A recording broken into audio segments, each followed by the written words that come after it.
Israel. Ini adalah salah satu yang namanya sering disinggung, bahkan sebanyak 49 kali dalam Al-Quran sebagai Bani Israel. Jadi Israel atau Bani Israel adalah sama. Meskipun persoalan Bani Israel dan Israel masih berbeda pendapat, apakah keduanya sama? Tapi pada dasarnya Israel atau Israel adalah gelar kehormatan untuk Nabi Yakub yang artinya kekasih Allah atau yang terpilih.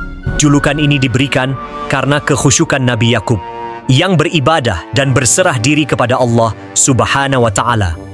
Jadi Bani Israel ini merujuk ke keturunan Nabi Yakub dari kedua belas putranya. Nah, dari mana nama Yahudi muncul ini merujuk kepada salah satu anak dari Nabi Yakub yang bernama Yehuda yang paling banyak keturunannya.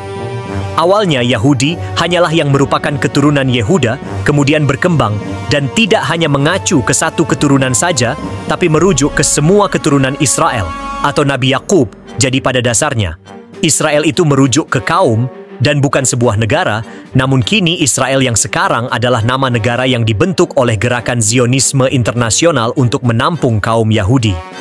Nah, sekarang bagaimana Al-Quran menjelaskan tentang Bani Israel ini sedikit meluruskan dalam pemahaman Islam.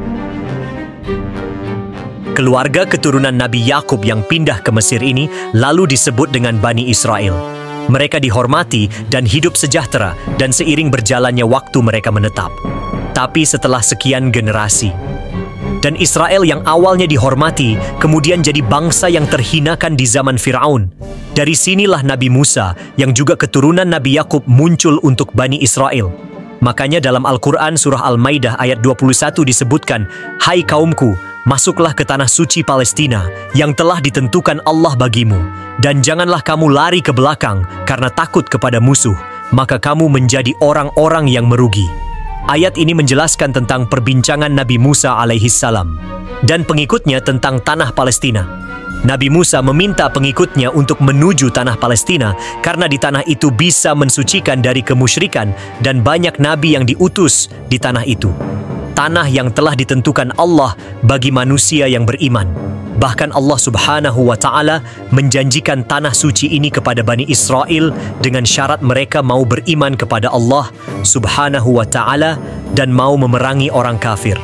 Tapi pada ayat selanjutnya disebutkan, mereka berkata, "Wahai Musa, sesungguhnya di dalamnya, negeri itu, ada orang-orang yang sangat kuat dan kejam.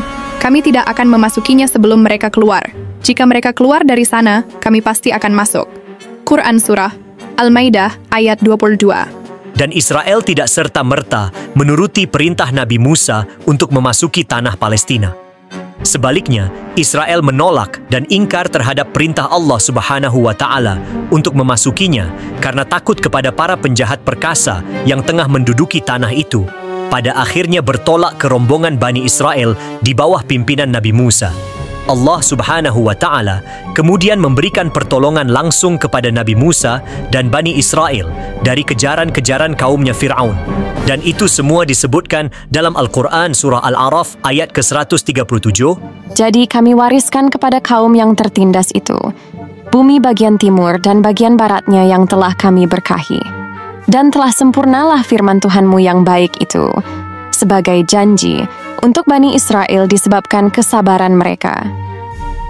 Dan kami hancurkan apa yang telah dibuat Fir'aun dan kaumnya, dan apa yang telah mereka bangun. Dalam ayat ini dijelaskan nikmat Allah Subhanahu wa Ta'ala yang terbesar kepada Bani Israel setelah ditindas dan diperbudak oleh Fir'aun dan kaumnya.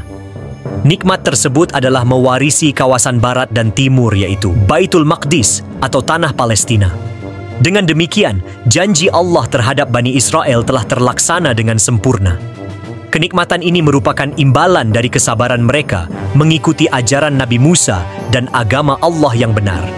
Sebaliknya, Allah memberi ganjaran yang setimpal kepada Fir'aun dan kaumnya berupa kebinasaan mereka dan semua apa yang pernah dibangun oleh Fir'aun sebagai lambang kesombongannya.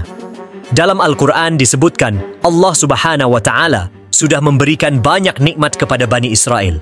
Mereka dibebaskan dari kezaliman Fir'aun dan diberikan kehidupan yang makmur dan punya kitab suci serta seorang rasul dari kalangan mereka.